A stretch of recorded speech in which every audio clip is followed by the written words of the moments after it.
हाँ हाँ रेनू, कहाँ तक पहुँचे? भाभी बस पहुँचने ही वाले हैं, 5-10 मिनट में पहुँच जाएंगे भाभी। ठीक है पहुँचिए, हम लोग वेट कर रहे हैं आपका। कौन आने वाले हैं सासू माँ? अरे बहू, तुम्हारी बुआ आने वाली हैं। थोड़ा उनको आने से पहले घर का साफ सफाई अच्छा से कर लेना। वो जरा सा भी गंदगी बर्दाश्त नहीं करते हैं। ओ, लगता है आ गए हैं। जाओ जाओ, दरवाजा खोलो। ठीक है सासू माँ। खड़ा होकर मूवी देखते रहेगी बहू कि मेरा बैग लेकर आएगी? सॉरी बुआ जी। प्रणाम कर रहे हैं बुआ जी। खुश रहो खुश रहो। जाओ बाहर से मेरा बैग लेकर के आओ। ठीक है बुआ जी। और हाँ, जरा बता देना तुम्हारी सास कहाँ है? सासू माँ घर ही में होंगे बुआ जी। आ ही रहे होंगे, मैं आती हूँ आपका बैग लेकर। मैं तो सोचती थी कि मेरी बहू है आलसी, लेकिन यहाँ तो देखने को मिल रहा है मेरी भाभी का भी बहू मेरे बहू से भी ज्यादा आलसी है। अरे रानू। भाभी नमस्ते। नमस्ते रानू, चलिए आइए अंदर बैठिए। अब आपको क्या हो गया, मुंह बनाए हुए हैं? रास्ता में कुछ परेशानी तो नहीं हुई? नहीं नहीं, रास्ता में परेशानी कैसी भाभी? तो रानू, आप मुंह क्यों बनाए हुए हैं? मायके में आती है बेटी है तो मुंह बनाई हुई रहती है। क्या बोले भाभी, आपकी बहू भी है ना, कम आलसी नहीं है। मैं तो सोची थी कि मेरी बहू आलसी है, लेकिन आपकी बहू तो मेरे बहू से भी डबल आलसी है। मेरी बहू कुछ आपसे बोली है क्या? नहीं नहीं भाभी, बोलेगी क्या, इतना औकात नहीं है उसकी। मेरी बैग बाहर रास्ते में पड़ी हुई है, वो नहीं लाई। वो खड़ा होकर के मेरा मुंह ही देखते जा रही है, जैसे मेरे से मिली ही नहीं है। वो पहली बार मुझे देख रही है। अच्छा, हो सकता है। अच्छा बुआ जी, ये लीजिए पानी। सासू माँ, वो पड़ोस वाली चाची है ना, गैस का सिलेंडर वो नहीं लगा पा रहे हैं, तो मुझे बुला रहे हैं, मैं जाकर के लगा दूं क्या? हाँ बहू, जाओ हेल्प कर दो। वो बेचारी अकेली है, वो भी बूढ़ी है, वही से नहीं लग पा रहा होगा। जाओ हेल्प कर दो। तब रानू, घर में सब कैसे हैं? सब ठीक ठाक है ना?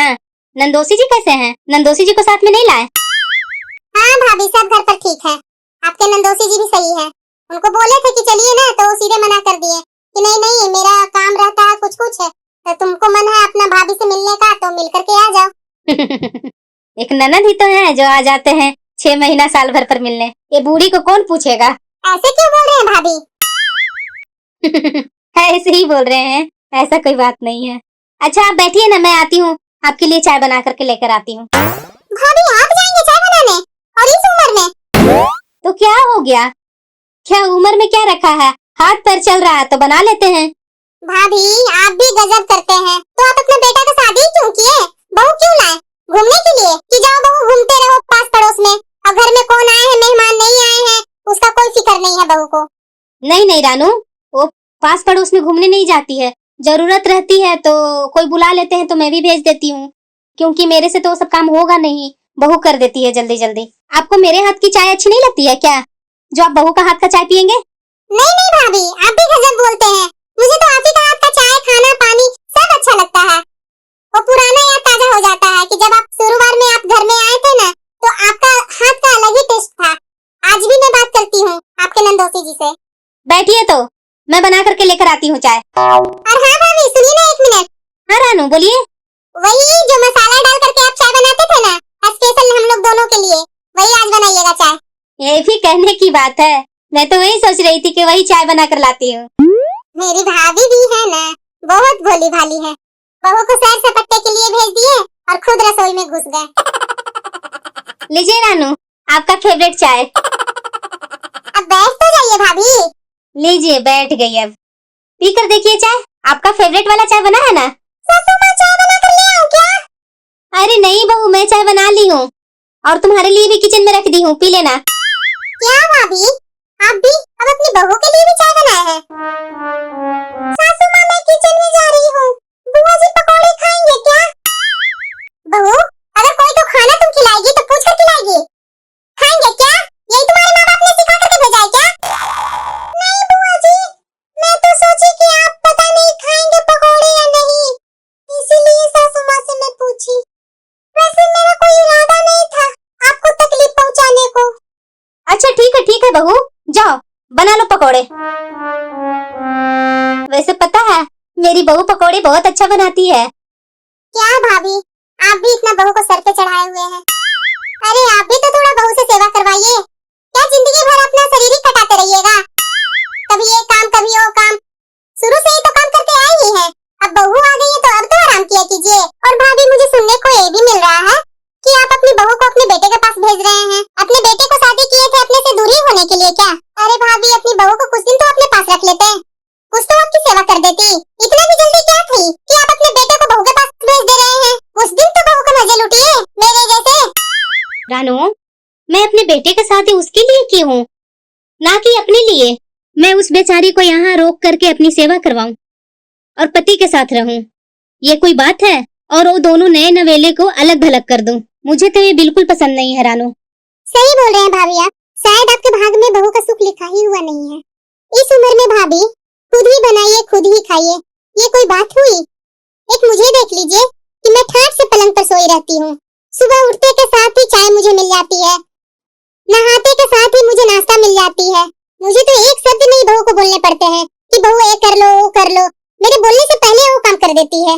सचमुच में भाभी मैं बहुत ही भाग्यशाली हूँ कि मेरी बहू इतनी समझदार इतनी गुणी है। सचमुच में भाभी बहुएं मेरे एक इशारे पर तुरंत नाचने लगती है। सही रानू, आप सही बोल रहे हैं, लेकिन एक बात मैं बोलूंगी रानू, इतना राज तो अपने बहुए पर करती है, लेकिन आप अपने शरीर पर ध्यान नहीं दिए। कैसे भाभी? पिछले बारी होली में ना आए थे आप थोड़ा सा नहीं चले और हाँपने लगे। थैली भरकर दवाई लेकर के आप आए थे। सुबह शाम तो मैं देखती हूँ कि आप दवाई पर जिंदा हैं। मैं अहंकार नहीं कर रही हूँ रानू, लेकिन ईश्वर की कृपा से मुझे सब बीमारियों से भगवान ने बचा रखे हैं, जबकि मैं आपसे उम्र में 4-5 साल से बड़ी हूँ। रानू, ये शरीर तो आराम का कीड़ा है, जितना आप इसे आराम दीजिएगा उतना ही आराम खोजता है। भाभी कहीं मेरी किस्मत से आप चिढ़ तो नहीं रहे हैं? रानू, मैं आपकी किस्मत से चिढ़ नहीं रही हूँ, बल्कि ये कहना चाह रही हूँ कि शरीर को थोड़ा बहुत तो चलाते ही रहना चाहिए। कल किसने देखा है रानू, भगवान न करे अगर हम ऐसे ही बैठे रहे शरीर लेकर और बहुओं से सारे काम करवाते रहे, तो कल का तो शरीर मेरा कुछ काम का ही नहीं रहेगा। उठना बैठना भी मुश्किल हो जाएगा। आपको तो पता ही है रानू कि मैं अकेले बहू को छोड़ती नहीं हूँ किचन में। वो जब काम करने जाती है तो मैं भी काम करने लगती हूँ उसके साथ साथ, और बातचीत करते करते काम कब खत्म हो जाती है कि मुझे पता भी नहीं चलता है। सच बोलिए तो मुझे भी अच्छा लगता है काम करने में। सही बोल रहे हैं भाभी आप। मैं तो बहू के आने के बाद रसोई में झांकने तक नहीं गई हूँ। क्या रसोई में है क्या नहीं है, कैसे बना रही है बहू खाना, कैसे नहीं बना रही है, ये सब से मुझे मतलब ही नहीं होती है। लेकिन भाभी मैं भी अब से अपनी बहुओं के साथ किचन में बैठा करूंगी। आपके जैसा मैं भी उसको हर एक काम में कुछ न कुछ तो मदद कर ही दूंगी। ज्यादा काम होने के कारण मेरी बहू तो मेरे पास जरा सा बैठती नहीं है भाभी। लेकिन भाभी आज आपने मेरी आंखें खोल दिए। मैं भी आप ही के जैसा बिल्कुल करूंगी अपने बहू के साथ।